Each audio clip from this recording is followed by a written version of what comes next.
사람이 세상을 살아갈 때 존경받고 질서 있게 살아간다고 하는 것은 보이지 않는 분명한 어떤 선을 잘 지킬 때 그 사람은 참 예의가 있는 사람이고 그 사람은 모든 것을 참 질서 있게 잘 해나가는 사람이라 이렇게 인정을 받게 되죠. 그것을 우리는 경계선이라고 말합니다.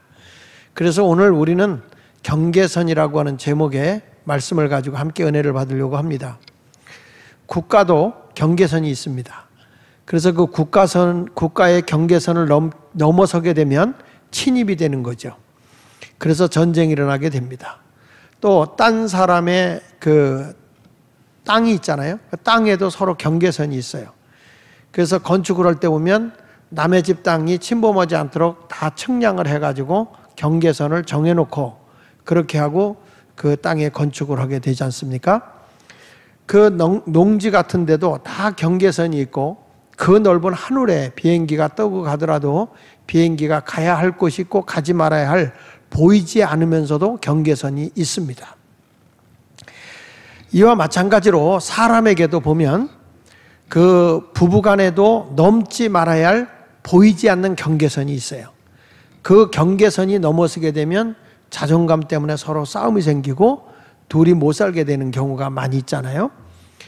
우리가 직장 생활할 때 상사와 밑에 있는 사람과의 보이지 않는 경계선, 그리고 또 우리가 사회생활하면서 친구들 간에 아무리 가까워도 넘지 말아야 할 경계선이 있는 겁니다. 부모와 자식 간에도 경계선이 있고 또 스승과 제자들과에도 경계선이 있어요. 그런 경계선을 잘 지켜나갈 때 그게 바로 질서이죠. 질서. 국가, 개인, 지역 할 것 없이 다 경계선을 잘 지킬 때 질서 있는 사람, 경우 있는 사람, 겸손한 사람 이렇게 인정을 받게 돼 있어요. 그래서 오늘 저는 이제 다음 주에는 우리가 이 세상을 살아갈 때 필요한 경계선을 얘기한다면 오늘은 신앙의 경계선에 대한 이야기를 하려고 합니다. 우리가 적어도 예수를 믿는다, 내가 믿는 사람이다 하면 어떻게 믿어야 내가 하나님을 잘 믿는 것이냐라고 하는 그 경계선이 있어요. 그 경계선에 대한 말씀을 증거하려고 하죠. 하나님께서 하나님의 형상대로 사람을 창조합니다. 온 인류를 창조하시고 나신 하나님께서 사람에게도 많은 우주 만물을 창조하시면서 거기서 너희가 생육하고 번성하고 또 정복해라, 그리고 다스려라, 이렇게 인간에게 모든 걸 다 주는 것 같은데 거기에 하나님의 어떤 경계선을 딱 정해놓는데 창조주 하나님과 피조물 인간을 구별하는 것, 그것이 바로 선악과라는 거예요. 창세기 2장 16절로 17절에 보면 여호와 하나님이 그 사람에게 명하이르되 동산 각종 나무 열매는 내가 임으로 먹되, 다 먹어도 좋다는 거예요. 그러나 선악을 알게 하는 나무의 열매는 먹지 말라. 내가 먹는 날에는 반드시 죽으리라. 이게 뭐냐면 창조주와 피조물 된 인간의 그 넘지 말아야 할 경계선입니다. 경계선. 이런 경계선이 우리 인간에게 하나님이 주어진 것이지, 만약에 이런 경계선이 없다면 창조주와 피조물인 사람과 구별될 수 있는 그 위치가 없어요. 근데 내가 이걸 안 먹어야 내가 하나님의 피조물인 걸 알게 된다. 이걸 먹는 날에는 내가 죄를 범하게 된다. 이렇게 말씀하고 있잖아요. 그와 같이 영적인 분명한 경계선이 있어요. 오늘 본문에도 이런 내용입니다. 이스라엘 백성들이 우상을 숭배하지 않아야 되는데 우상을 숭배해요. 부의 신이라고 하는 바알을 섬기고, 그리고 다산의 신이라고, 자식을 많이 낳게 하는 신이라고 그래서 아스다로 신이라고 하는 아세라 신을 섬깁니다. 이 세상의 모든 것을 다스리고 지배하고 정복하게 복을 주시고 그리고 생육하고 번성하게 하시는 분이 하나님이라고 분명히 말씀했는데 인간이 신을 만들어 놓은 거예요. 신을 만들어 놓고 그 신을 섬기는 것입니다. 그 예전에 보면 시골에 가면 그냥 자식 낳으려고 할 때 성황당에다가 냉수 떠놓고 빌지 않아요? 다 이렇게 우상을 숭배하는 거예요. 인간들이 피조물을 만들어 놔요. 형상을 만들어 놓고 섬기죠. 마치 이 엘리야 선지자 시대 때도 하나님의 백성인 이스라엘 백성이 아합 왕과 이세벨이, 특별히 이세벨이 이방 여인인데, 이세벨이 이방신을 가지고 온 그 바알과 아스다로, 농경신이라고 하는 부의 신 바알신을 섬기겠단 말이죠. 그런 신을 섬기다 보니까 하나님의 진노가 임해서 이 나라에 3년 6개월 동안 비가 오질 않아요. 모든 사람들이 다 고난에 어려움을 당하고 있는 그때에 하나님이 엘리야 선지자를 다시금 아합 왕 앞에 서게 하고, 그리고 너희들이 거짓 선지자 바알과 아스타라 신을 섬기는 선지자들과 어느 신이 참 신인지, 하나님이, 내가 섬기는 하나님이 참 하나님인지, 아니면 너희에게 부를 조장하고 있는 바알이라는 자가 참 신인지 우리가 한번 결단을 하자. 그 결단을 하는데 아무것도 우리가 불지피지 않지만 제단을 쌓아놓고 제물을 그 위에다 올려놨을 때 하늘에서 불이 내려서 그걸 태우는 그 신이 참신임으로 하자. 그랬더니 백성들이 다 좋다 해가지고 그런 제사를 드리는 것입니다. 그런 경쟁이 지금 이루어지고 있어요. 이걸 뭘 얘기하려고 하는 거냐면 어느 신이 참신인지, 너희가 어느 신을 섬겨야 돼, 너희가 넘지 말아야 할 경계선을 어떻게 넘었는지, 이런 것들에 대해서 일깨워 주는 거예요. 그래서 오늘은 영적 경계선에 대한 말씀을 증거하면서 함께 은혜를 받도록 하겠습니다. 첫째로는 신앙의 경계선을 분명히 해야 됩니다. 신앙의 경계선. 여기 성경 열왕기상 18장 21절에 엘리야가 모든 백성에게 얘기하는 겁니다. 엘리야가 모든 백성에게 가까이 나아가 이르되 너희가 어느 때까지 둘 사이에서 머뭇머뭇하려느냐. 경계선이 없는 거죠. 둘 사이에서 너희가 하나님이냐 아니면 바알이냐 하면서 저들이 머뭇머뭇대고 이쪽도 아니고 저쪽도 아니고, 그래서 머뭇머뭇대는 거예요. 그러니까 경계선을 지금 무너뜨리고 있는 거예요. 분명히 선을 그어야 되는데 그 선을 못 긋고 있어요. 그래서 22절에 엘리야가 하는 얘기죠. 여호와가 만일 하나님이면 그를 따르고 바알이 만일 하나님 그를 따를지니라 하니 백성의 말 한마디도 대답하지 아니했다고 했습니다.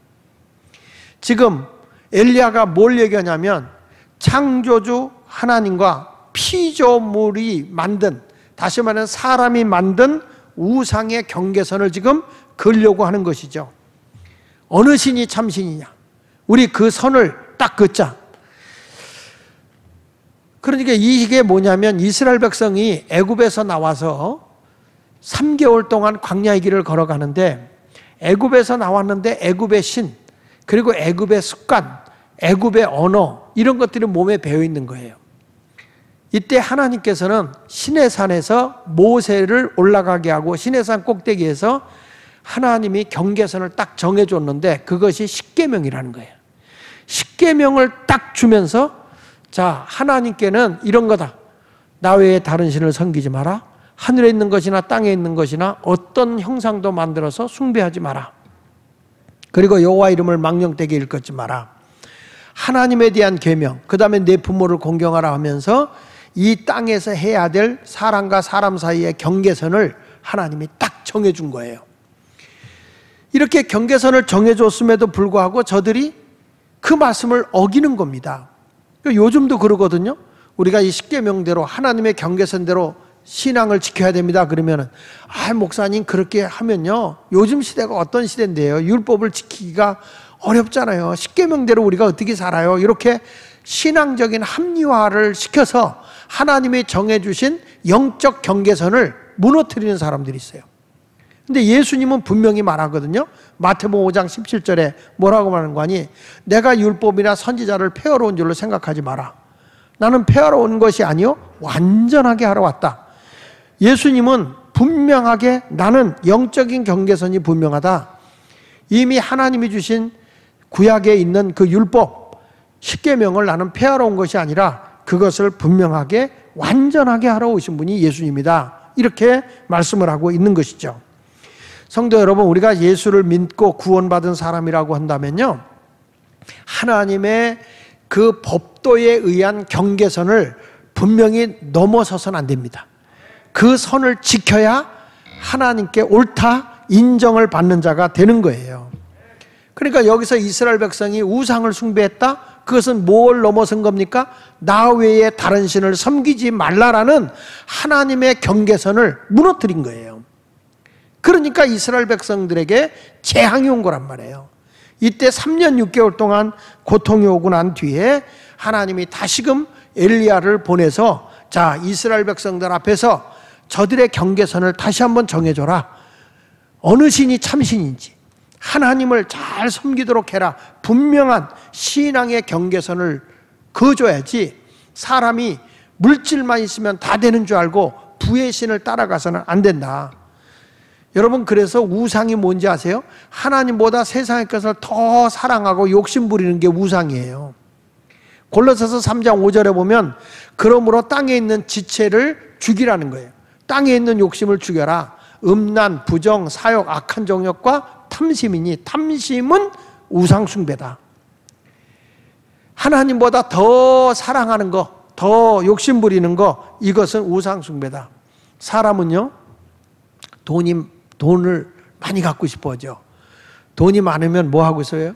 좋은 차, 또 가정부도 두고 내가 놀러 다니면서 행복하게 모든 거 돈도 쓰면서 이렇게 살고 싶은 마음이 있을 거예요. 막 인공지능 있는 차량, 뭐 이런 거, 또 살림해주는 로봇, 요즘에는 뭐 로봇이 말도 하고 집안 청소도 다 해주고 살림까지 해주고 밥도 차려주는 시대가 된대요. 지금은 로봇이 사람의 수술도 하고 뭐 이런 시대잖아요. 세상이 많이 달라졌어요. 제가 지난 목요일 날 이제 구로에 갈 일이 있어요. 그런데 거기에 어느 목사님과 같이 가게 됐는데 그 목사님 제가 차를 새로 샀으니까 목사님 제 차 타고 가시죠. 그래. 그래서 그럽시다. 근데 그 차 타고 가는데 그 차가 이런 거예요. 이 차 목사님 좋아요. 그래요. 목사님이 자랑을 하더라고. 그래서 뭐가 좋아요? 그랬더니 인공지능에서 제가 말하고 어디 가자 그러면 간다는 거예요. 그래? 한번 해봐. 그랬더니 어디 딱 얘기를 해. 그런데 이게 인공지능이 아직 이분하고 익숙하지 않은지 못 알아듣더구만. 그래서 엉뚱한데를 대는 거예요. 엉뚱한데. 그래서 이거 왜 이렇게 못 알아듣지 하다 결국에는 손으로다가 입력을 시켜서 거기까지 갔는데, 하여튼 요즘 시대 보면 좋은 시대가 되긴 한 것 같아요. 그러니까 제 아우네 집에도 갔더니 TV를 하는데 시리아 하더니 야 11번 틀어봐. 그러니까 11번 틀겠습니다. 이렇게 틀더라니까. 정말 이제는 인공지능에서 말 한마디면 모든 게 다 바뀌는 그런 시대에 살고 있어요. 사람은 돈을 가지고서 뭔가 세상에 모든 걸 누리고 싶고 또 안락을 누리고 싶고 안식을 얻고 싶은 것이 사람이기 때문에 사람들은 자꾸 욕심을 부리고 있죠. 욕심 부리고 있잖아요. 그런데 안타까운 거는 사람이 돈이 많다고 해서 행복한 게 아니에요. 지금도 보면 후진국일수록 행복도가 높아요. 오히려 선진국일수록 세금도 많이 내고 막 뜯겨가는 게 많고 뺏기는 게 많아가지고 이 사람들 사는 게 점점 힘든 거예요. 점점 힘들어. 그러다 보니까 사람이 자살하는 사람도 많잖아요. 과거에 비하면 우리나라도 지금 얼마나 살기 좋은 시대가 됐어요. 그런데 자살률은 굉장히 높지 않습니까? 이런 모든 것을 보면 인간은 육적인 것으로 행복을 얻는 게 아니라 영적인 행복이 있을 때 부족해도 만족함을 누리고 살아가는 거예요. 그러니까 분명한 것은 내가 제일 먼저 신앙의 그 경계선을 정해야 되는 거예요. 하나님이냐 우상이냐, 창조주 하나님을 섬길 것이냐 아니면 부의 신, 물질적인 걸 많이 준다고 하는 부의 신을 섬길 것이냐, 이런 것을 우리가 생각해야 되거든요. 그런데 세상이 막 이렇게 좋은 게 좋고 편안한 게 좋다고 생각하면 타협을 한다고요. 그러니까 우리나라가 그 일제시대 때 신사참배 문제가 대두됐잖아요. 근데 그 당시에 신사참배 가지고 1938년 9월 10일 날 조선 예수교 장로회 총회장인 홍택기라는 사람이 뭐라고 했냐면, 이 신사참배는 종교가 아니기 때문에 교리에 위반되지 않는다. 그러니까 잘 이해하고 우리 그냥 신사참배해도 된다. 이렇게 얘기를 한 거예요. 뭐라고까지 얘기했는지 아세요?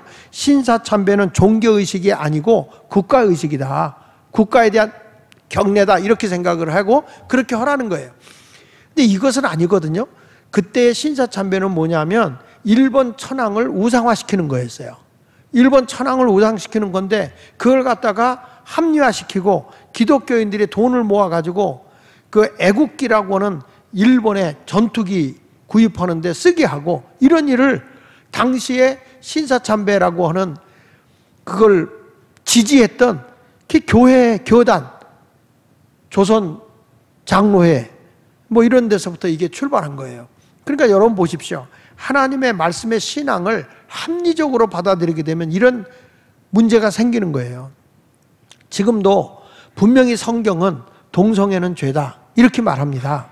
그런데 인권이라고 하는 걸 내세워서 인본주의가 앞서가면서 어떤 결과를 가져왔냐면, 지금 미국의 UMC라고 하는 미 연합감리교회는 동성애를 인정했습니다. 그래서 그걸 반대하는 목사님들을 교단에서 추출해, 거기는 감독제고 파송제이기 때문에 감독이 이 교회 나가 그러면 나가야 됩니다. 교회에 권한이 없어요. 모든, 지금 우리 감리교는 목사의 파송권이 감독에게 있지만 우리 한국은 그래도 교인들의 그 회중을 중심으로 하기 때문에 이제 그게 덜한데, 미국은 전적으로 목사의 모든 그 파송권은 감독에게 있어요. 그래서 감독이 이 교회 나가 그러면 나가야 돼요. 이런 상황이 지금 일어나고 있습니다. 현재로 일어나고 있어요. 이것이 뭐냐면 인권이다라고 하는 걸 가지고 하나님의 법도를 무너뜨리는 거예요. 하나님이 정해주신 경계선을 무너뜨리는 거라고요. 신앙생활 하면서요, 우리가 보면 뭐 제사 지내는 게 어때? 근데 우리 기독교는요, 사자에게 절하는 법이 없어요. 죽은 자는 몸뚱아리는 흙으로 가는 거고 영혼은 이미 하나님 나라 가든지 지옥 가는 거예요. 그래서 이 영혼은 아무 소용이 없어요. 죽은 자에게 절하는 거는, 그거는 우상 숭배하는 것과 같아요. 우리 기독교는 살아계실 때 부모에게 잘하는 것이고 살아계실 때 공경하는 것이지 돌아가신 뒤에 하는 거 아니라고요. 이건 문제가 되는 겁니다. 근데 우리 보면 목사님 제사하는 게 얼마나 전도의 효과가 있는데, 여러분 추도는 할 수 있어, 추모는 할 수 있지만 그 죽은 자를 생각하면서 제사 드리고 절하는 거는 절대 성경에서 용납하지 않아요. 그러니까 그런 걸 안 한다고요. 좀 부끄러운 얘기지만 저희 아버님이 굉장히 신앙적이고 엄격한 신앙인이었거든요. 근데 이제 은퇴하시고 난 뒤에 그 제 아우네 교회에 와 있었어요. 아우네 교회에 있었는데 그 집 아들이 굉장히 속을 새기고 못되게 놀았대요. 근데 아버지가 돌아가셨는데 늦게 온 거예요, 아들이. 그러니까 우리 아버님이 옆에 있다가 보니까 원로 장로님이죠. 우리 아버님이 뭐라고 얘기를 했냐면, 너 그렇게 아버지한테 잘못해서 지금이라도 사죄하는 마음으로 여기서 절해라. 그러니까 이게 지금 안장을 하고 있는 상황인데 그 앞에서 절을 시킨 거예요, 장로가. 자, 이 문제가 크게 심각하게 된 거예요. 자, 어떻게 하면 좋냐? 그 교회 담임 목사가 제 아우예요. 저한테 전화가 왔어요. 아버지가 이런 일을 시켰는데 어떻게 하면 좋냐고 저한테 했어요. 그래서 내가 아우한테 얘기했어요. 혈육을 넘어서서 하나님 앞에 바로 서야 된다. 아버지 징계해라. 장로로서 잘못한 거예요, 그거는. 징계해라. 그래가지고 3개월 동안 징계를 받으셔요. 아무것도 못하고 공기에 딱 붙여놓고. 왜 그러냐? 이건 기독교의 하나님의 원리에 맞지 않는 거예요. 신앙의 경계선은 분명해야 돼요. 저희 어머니 아버지가 그렇게 제사 안 드린다고 그렇게 예배당 갔다 왔다고 핍박을 당하고 우상에 쩔어있던 집안이었고, 우리 집안이요. 샤머니즘에 쩔어있던 집안인데 어머니 아버지가 예수를 믿을 때 그렇게 핍박을 당해도 신앙을 굳건하게 지켰다고요. 근데 나중에 순간적인 실수를 했던 일이 있어요. 근데 그것이 참 가슴이 아파요. 여러분, 우리의 신앙은 하나님의 경계선을 넘어서서는 안 돼. 그걸 무너뜨려서는 안 되는 겁니다. 늘 하나님 외에 다른 신을 섬기지 않아야 됩니다. 하나님을 최고로 섬기는 그런 신앙인이 되시기를 축원합니다. 두 번째 가서는 시간의 경계선이 있습니다. 시간의 경계선. 이게 무슨 얘기냐? 하나님이 저들이 기도하고 나니까 응답이 와서 위로부터 불이 떨어졌어요. 그래서 제물을 다 태웠습니다. 자, 이러고 나니까 백성들이 뭘 해야 돼요? 살아계신 하나님을 본 거죠. 그 순간, 하나님이 임재하는 그 순간에 우리가 뭘 해야 되는 거냐? 하나님을 예배하는 시간이에요. 여기 성경 말씀 열왕기상 18장 39절로 40절에 보니까 모든 백성이 보고 엎드려 말하되 여호와 그는 하나님이시로다. 여호와 그는 하나님이시로다. 그 하나님을 찬양하는 거예요. 40절에 엘리야가 그들에게 이르되 바알의 선지자를 잡되 그들 중 하나도 도망하지 못하게 하라 하며 곧 잡은지라. 엘리야가 그들을 기손 시내로 데려다가 거기서 죽이니라. 우상 숭배하는 자를 싹 멸해버린 거죠. 하늘에서 불이 내리는 순간에 저들은 뭘 했느냐? 이때가 바로 하나님의 시간이다. 그리고 하나님을 예배하는 거예요. 시간에는, 헬라의 시간에는 크게 두 종류의 시간이 있어요. 하나는 한번 따라해 봅시다. 크로노스. 크로노스라는 시간은 지금 이렇게 흘러가는 시간이에요. 흘러가는 시간. 지금 우리가 1시간, 2시간 이렇게 지나가잖아요. 이게 크로노스예요. 일주일이 지나가잖아요. 이게 크로노스예요. 연속적으로 시간이 흘러가는 것. 이게 크로노스라고 하는 시간이에요. 자연의 시간입니다. 그런데 하나님의 때에 하나님이 응답하고 하나님이 역사하는 그런 기회, 어떤 순간, 어떤 은혜가 임하는 그 순간을 뭐라고 얘기냐면 카이로스라고 그래요. 카이로스. 하나님의 때, 하나님의 시간을 카이로스라 이렇게 얘기하는 겁니다. 그런데 하나님은 우리에게 뭘 줬냐면 카이로스라고 하는 시간을 준 겁니다. 그것이 뭐냐면 제4계명 안식일을 거룩하게 지키라. 그러니까 이 날은 엿새 동안은 하나님이 크로노스로서 우리가 열심히 일하는 시간이라고 한다면 이 안식일은 하나님이 성별해 놓은 하나님의 날이야. 그러니까 이 날은 우리가 뭘 했냐? 지금의 주일은 만사를 딱 끊어버리고 경계선을 딱 지키는 거예요. 하나님 전을 찾아가서 예배하는 날이에요. 출애굽기 20장 8절에 이렇게 말합니다. 안식일을 기억하여 거룩하게 지키라. 이 안식일이라는 이 시간은 하나님의 시간인 거예요. 카이로스라는 거예요. 그리고 나서 9절에 보면 엿새 동안은, 이 엿새는 뭐예요? 크로노스예요. 엿새 동안은 우리 인간이 흘러가는 시간 속에서 열심히 노동하고 사는 시간이에요. 엿새 동안은 힘써 내 모든 일을 행할 것이나, 내 일이에요. 내 일. 내 모든 일을 행할 것이나, 10절에 보세요. 일곱째 날은 지금의 주일입니다. 주일은 내 하나님 여호와의 안식일이다.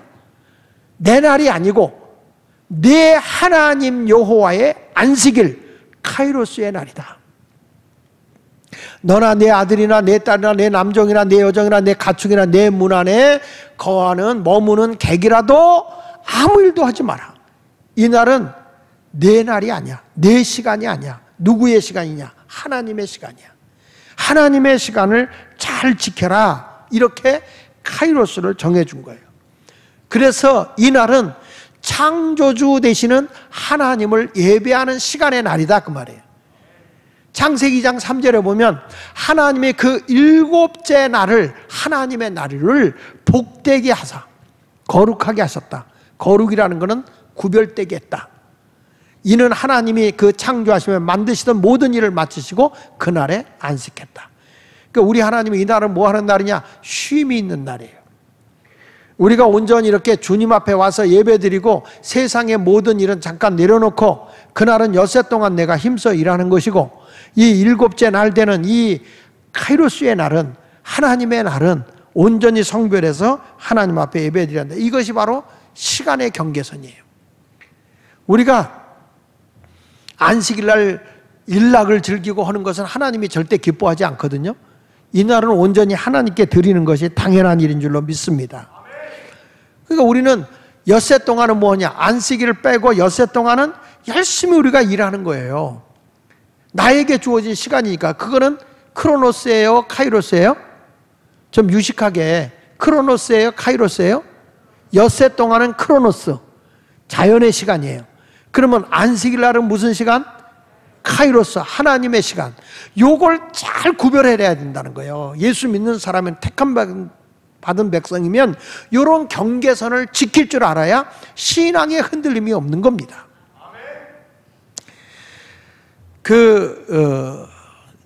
막스 베버라는 사람이 그런 말을 했어요. 이상하다. 왜 그 기독교인들이 저런 캐톨릭 신자나 다른 종교를 가진 사람보다 빨리 성공하는가? 그 이유를 찾아본 거예요. 그래서 찾아봤더니 이 캐톨릭 신자들은 주로 공무원이나 교사 등의 안정된 직업을 갖는 반면에 이 기독교인들은 굉장히 6일 동안의 시간을, 엿새 동안을 굉장히 도전적인 삶을 살더라는 거예요. 사업을 하고 비즈니스를 하고 상업 장사하고 그 다음에 막 정치적인 활동도 하고 굉장히 도전적으로 열심히 살더라는 거예요. 안정된 삶이라기보다 엿새 동안 나에게 주어진 시간을 적극적으로 활용해서 쓰더라는 거죠. 왜냐? 잠언 22장 29절에 이런 말씀이 나와요. 내가 자기 일에 능숙한 사람을 보았느냐. 여기서 능숙한 사람이라는 것은 근면한 사람이에요. 열심히 사는 사람을 보았느냐. 이런 사람은 왕 앞에 선다. 성공해서 높은 자리에 올라간다는 거예요. 그러나 천한 자 앞에 서지 않는다는 거예요. 게으른 사람은 천한 자지만 우리 예수 믿는 사람은 근면하게 사는 사람이야. 다시 말합니다. 하나님의 날 카이로스는 온전히 경계선을 딱 긋고 하나님께 예배하는 날, 그리고 6일은 크로노스, 하나님이 우리에게 주신 날. 이 날은 내가 생명 걸고 열심히 부지런히 최선을 다해서 내 일을 성공시킨다. 이것이 바로 크로노스의 시간인 거예요. 그러니까 이런 아름다운 삶을 살아야 된다는 거예요. 보십시오. 프랑스에서 무신론 혁명이 일어났습니다. 무신론자들에 의해서 혁명이 일어났어요. 그런데 주일날만 되면 예배드려 가는 기독교인들이 미운 거야. 예수 믿는 사람이 꼴보기 싫은 거예요. 그래서 프랑스에서 어떤 일이 벌어지냐면 일주일을 10일로 바꿔버립니다. 7일에서 10일로 바꿔요. 실질적인 겁니다. 역사가 증명하는 거예요. 그 10일로 바꾸고 났는데 어떤 결과가 왔냐면 모든 산업시설의 생산량이 자그마치 40%가 감산이 되더라는 것입니다. 40%가. 그래가지고 야, 이거 일주일이 바뀌는 건 안 되겠다. 그래서 7일로 바꿔놨다는 거예요. 7일 중에 하나님의 시간은 하루, 엿새는 우리의 시간인 거예요. 그리고 소련, 지금의 러시아죠. 러시아 소련이, 레닌이 어떤 일을 했냐면 이 혁명할 때 일주일을 8일로 바꾼 겁니다. 일주일이 꼭 7일 필요 뭐 있냐? 8일을 바꾸자. 그러니까 8일을 바꾼 거예요. 8일을 바꾸고 보니까 여기도 똑같이 모든 그 산업의 감산량이 30%로 줄더래요. 모든 생산량이 30%가 줄더라. 그래서 레닌이 야, 일주일이 8이 되니까 그런가? 그러면 일주일을 6일로 만들어 볼까? 그래서 일주일을 6일로 바꿔보니까 똑같이 생산성과 모든 그 수확량이 30%가 줄더라는 거예요. 그래서 일주일을 7일로 바꾸는 겁니다. 하나님의 원리는 하루는 카이로스의 시간, 6일은 크로노스의 우리의 시간인 거예요. 하나님이 그렇게 리듬을 잘 짜놓은 겁니다. 그래서 우리가 이런 경계선을, 시간의 경계선을 잘 지켜서 노동을 하고 하나님의 시간에 쉬면서 영혼을 만족하게 하는 것이, 그것이 우리의 행복이고 하나님의 복을 받게 하는 것이기 때문에 어떤 일이 있어도 우리는 하나님의 시간을 잘 지키는 시간의 경계선이 있는 성도가 되어야 할 줄로 믿습니다. 이 안식일을 지킨다고 하는 이 속에는요, 보세요. 출애굽기 20장 10절에 이렇게 말하잖아요. 일곱째 날은 내 하나님 여호와의 안식일이라. 내 하나님의 안식일이라는 거예요. 내 날이 아니에요. 하나님의 날이에요.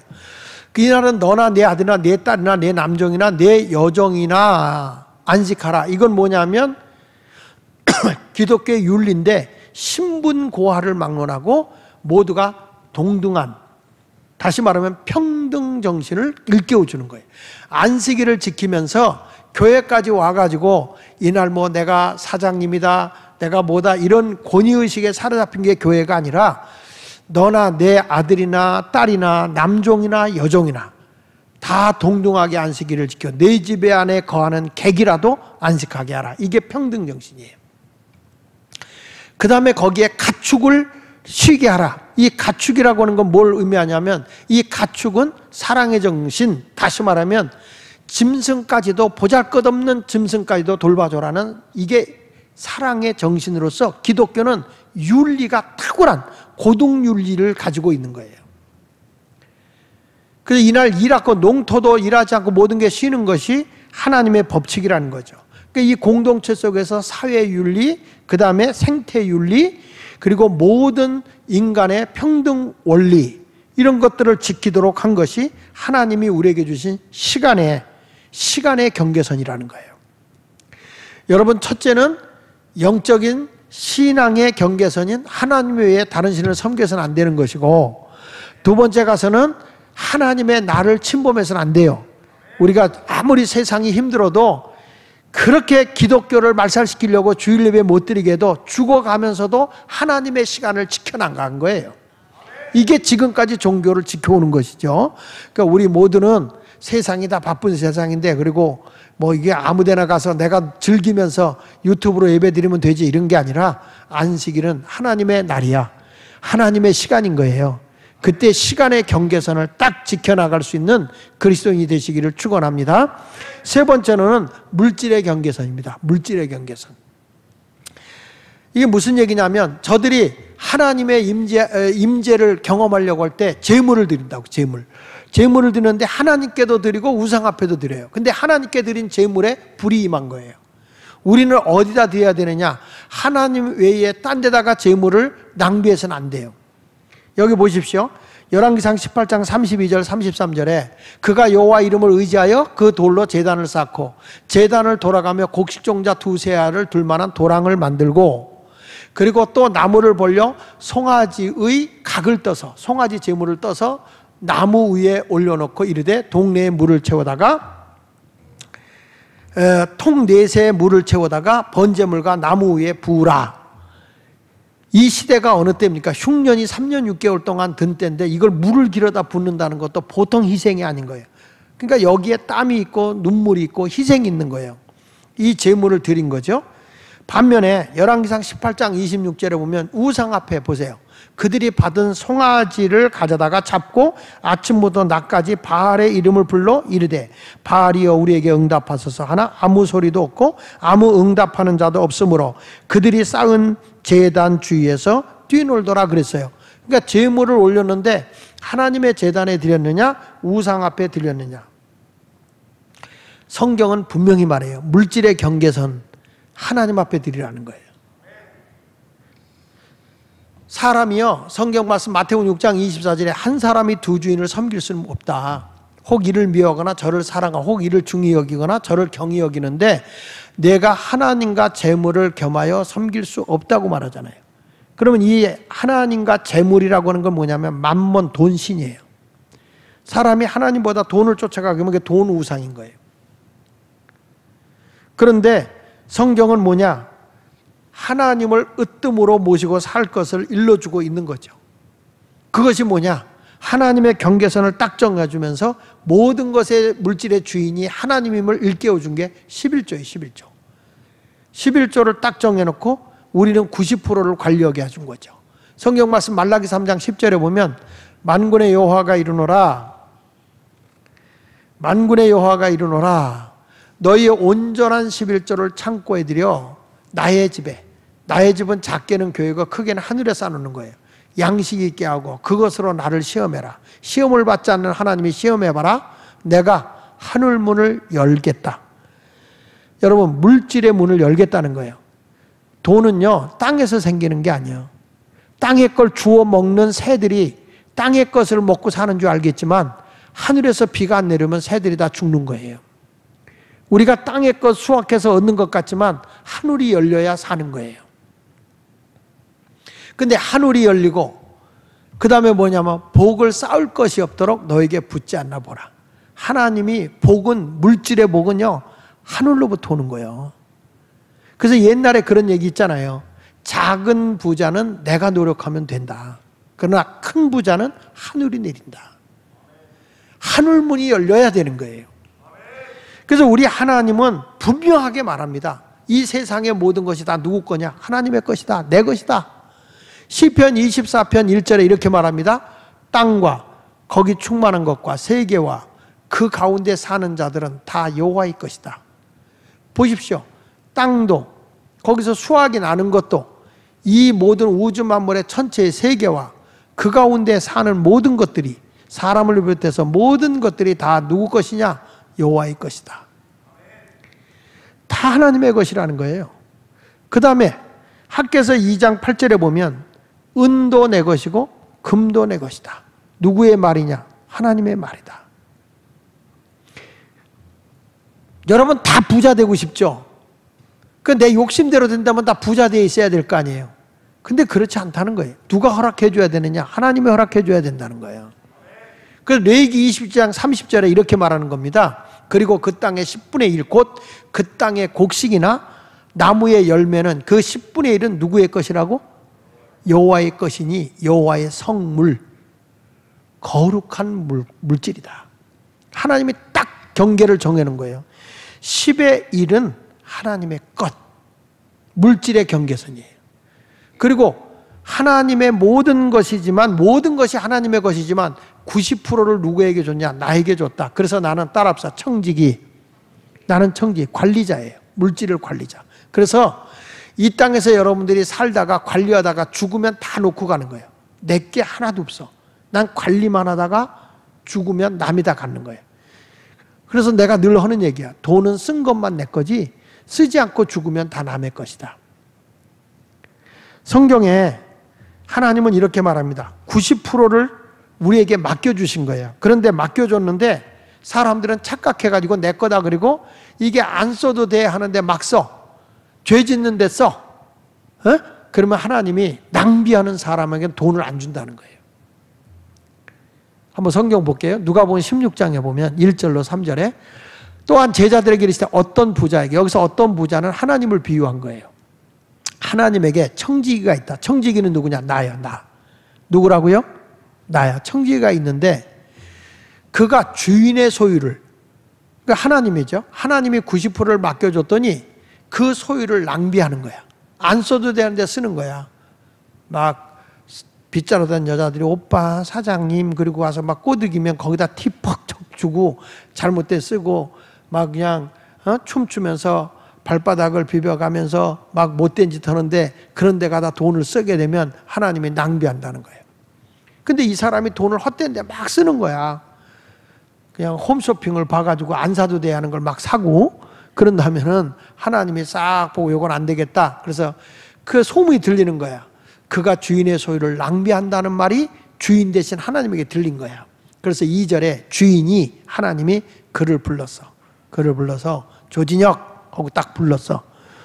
불러놓고 내가 네게 대하 들은 이 말이 어찌 된 거냐? 너 이달에 내가 90%를 맡겨줬는데 너 쓸데없는 데 썼다며? 이거 어떻게 된 거냐? 내가 보던 일을 세마라. 이제 세금하는 거야. 너 이달에 수입에 얼마인데 어떻게 썼는지 봐라. 그러니까 뭐래? 내가 만약에 낭비했으면 청지기 직무를 계속하지 못하라. 그 말은 뭐예요? 너에게 물질을 안 맡겨주겠다 그 말이야. 청지기 계속하지 못하리라. 그랬더니 3절에 청지기가 속으로, 자기가 그렇게 살았거든? 그래서 청지기가 속으로 이르되 주인이 내 직분을 빼앗으니, 무슨 직분이죠? 청지기직. 돈을 안 맡겨주는 거야. 그러니 내가 무엇을 할까? 안 맡겨주니 내가 뭘 할까? 땅을 파자니, 노가다를 하다니, 막리를 하자니 힘이 없고, 빌어먹자니, 남한테 얻어먹고 살자니 뭐다? 부끄럽구나. 근데 하나님이 여러분에게 물질을 주는데 그 물질은 어떻게 해야 되느냐? 성경은 말한다고요. 남기고 살라는 거예요. 남기고.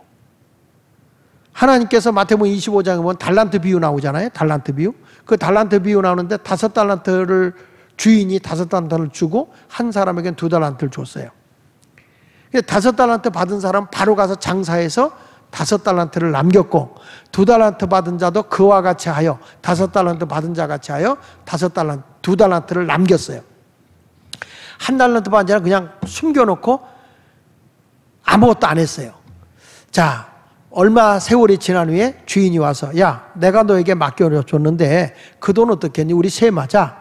그 세마자고 하니까 5달란트 받은 자가 와서 주인님 보세요. 내가 주인님 맡겨준 거 가지고요. 지금까지 열심히 살았더니 세상에 배를 남겼어요. 5달란트예요.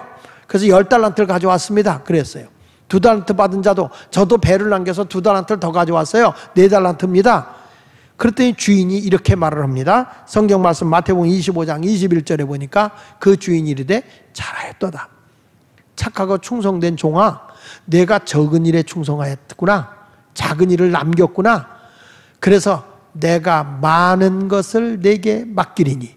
이거 보세요. 하나님은 남기는 자에게 많은 걸 맡기는 거야. 그래서 내 주인의 즐거움에 참여하겠다. 할렐루야. 이게 뭐예요? 주인의 즐거움은 하나님의 즐거움이야. 하나님이 풍요롭게 해주는 거예요. 여러분, 이게 성경입니다. 그런데 한 달란트 받은 자 그냥 한 달란트 갖고 오니까 악하고 게으른 종이라고 책망하면서 뭐라는 거 아니? 여봐라, 이는 거 뺏어서 저 10달란트 받은 자에게 줘라. 이 사람은 받을 자격이 없다. 그러면서 30절에 이렇게 말해요. 이 무익한 종을, 아무 쓸모없는 이 무익한 종을 바깥 어두운 데로 내쫓아라. 거기서 슬피 울며 이를 갈며 있을 것이다. 막 남만 원망하고 이만 바득바득 깔아. 내가 바르게 살지 못한대. 근데 성경은 이렇게 말합니다. 따라합시다. 불의의 재물로 친구를 사겨라. 그 왜 재물에 내가 정당하게 번 건데 불의한 재물이 되느냐? 그 이유는 주인이 하나님인데 하나님의 것을 내가 쓰니까, 허락 안 받고 쓰니까 불의한 재물이에요. 이걸 가지고 친구를 사귀라는 이 친구는 뭐냐면, 예수님의 친구는 누구예요? 가난한 자, 병든 자, 소외당한 자, 고아와 과부 이런 자에게 나누라는 거예요. 그러니까 우리 예수 믿는 사람은 20%, 그러니까 내 부에서 20%를 가난한 사람을 위해서 써야 되는 거예요. 근데 나는 우리 교인들이 수입이 많아서 10분의 1만 내가 쓰고 10분의 9를 이웃을 돕는 데만 써도 복이 넘쳤으면, 말귀를 못 알아듣네. 그러니까 선한 일을 위해 쓸 수 있을 정도로 그런 부를 누리고 살아야 된다, 그런 얘기예요. 자, 그런데 그 모든 물질의 경계선이 어디부터 주어지는 거냐면 10의 1조라는 거예요. 그리고 우리는 어디에서 물질의 복을 받는 거예요? 10의 9. 10의 9 관리를 잘하고 남길 때 하나님이 거기서 더 많은 걸 주는 거예요. 근데 교회 다니면 잘못하는 게 11조를 해서 복을 받는다. 아니에요. 11조는 경계선이야. 하나님과 나와의 관계를 바르게 하는, 나의 주인이 하나님 되심을 인정하는 경계선이야, 그거는. 그럼 물질의 복은 어디 있어요? 10의 9. 그걸 제가 관리하고 잘 남기면 하나님이 더 많은 걸 주는 거예요. 근데 우리는 11조 안에서 복을 못 받는다. 아니야, 11조하고 복은 상관없어. 11조는 하나님을 하나님 되게 믿는 것 뿐이니까. 물질의 복은 10의 9 관리를 낭비하지 않고 잘하면 복 받는 거예요. 부자 되셔서 선한 일에 앞장서는 성도들이 됐으면 좋겠네요. 믿습니까? 오늘 말씀은 경계선입니다. 하나님 앞에서 내가 바로 서야서 온전한 그리스도인으로 인정받기 위해서는 첫 번째, 하나님 외에 다른 신을 섬기지 마라. 신앙의 경계선을 똑바로 해라. 두 번째 가서는 시간의 경계선, 엿새 동안은 내가 열심히 일하지만 주일은 주일답게 하나님 앞에 온전히 예배드리는 시간의 경계선, 카이로스를 잘 지켜라. 세 번째로는 물질의 재물의 복을 받기 위해서는 10의 1은 하나님의 주인임을 인정하고 10의 9 관리를 잘해서 남김을 통해서 베풀어라. 그럼으로써 부자들이 많이 되는 여러분이 되시기를 예수 이름으로 축원합니다. 기도하겠습니다.